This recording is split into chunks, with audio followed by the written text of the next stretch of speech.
Hello guys, આજે આ પ્રોજેક્ટનું સબમિશન છે, મતલબ કે આજે વાયવા છે અને આ માણસ છે જેમને આ પ્રોજેક્ટ બનાવ્યો છે પણ બનાવ્યો નહીં પણ બનાવ્યો છે અને આ જો આ છે બીજો ગેંગ મેમ્બર, પેલો ત્રીજો ગેંગ મેમ્બર અને આ પ્રોજેક્ટ છે આખો પાવીનો સબસ્ટેશન છે અને અમારી આખી ટીમે ભેગા થઈને બનાવ્યો છે. રાતોરાત 1-2 દિવસના અંદર મેં રેડી કરેલો છે આ પ્રોજેક્ટ. મંસુરી ભાઈ આ પ્રોજેક્ટ બનાવ્યો છે, તમને આખું ઓવરવ્યુ બતાવું છું.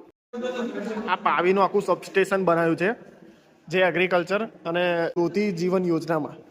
આ જો અહીંયા આગળથી મેઇન આવે છે, અહીંયા આગળથી ઓપરેટ થાય છે. આ છે કંટ્રોલ રૂમ છે, આ કંટ્રોલ રૂમ. અહીંયા આગળ વોલ્ટેજ બતાવે છે અને અહીંયા આગળ જે અંદરના વોલ્ટેજ છે આ સબસ્ટેશનની અંદર જેટલા વોલ્ટેજ પડે છે. આ છે ટ્રાન્સફોર્મર 15 MVA નું. આ બીજું ટ્રાન્સફોર્મર છે 15 MVA નું. અહીંયા આગળથી બધું જાય છે, લાઇટિંગ એરેસ્ટરમાં જાય, પછી સીટીમાં જાય, પછી સર્કિટ બ્રેકર વચ્ચે આપેલું છે, પછી આઇસોલેટર આપેલા છે, બસ આઇસોલેટર. બહુ જોરદાર પ્રોજેક્ટ બનાવ્યો છે. અને આ એક આ મેમ્બર છે, આ મેમ્બર છે સૌથી હેવી પ્લેયર છે. આ બધા પાછળ દિમાગ આનું જ છે, બરાબર. અને આ જે સમજાઈ રહ્યો છે આ એકને, આ ભાઈ છે ને પેનલ વાયરિંગમાં કામ કરે છે. પેલો MGCL નો જ માણસ છે, પરમાનન્ટ છે. અને પેલો એ તો એની તો વાત થાય એવી નહીં, તો હેવી ખેલાડી છે. જોઈ રહ્યો તો તમે આ જો આ તો સ્વિચ છે.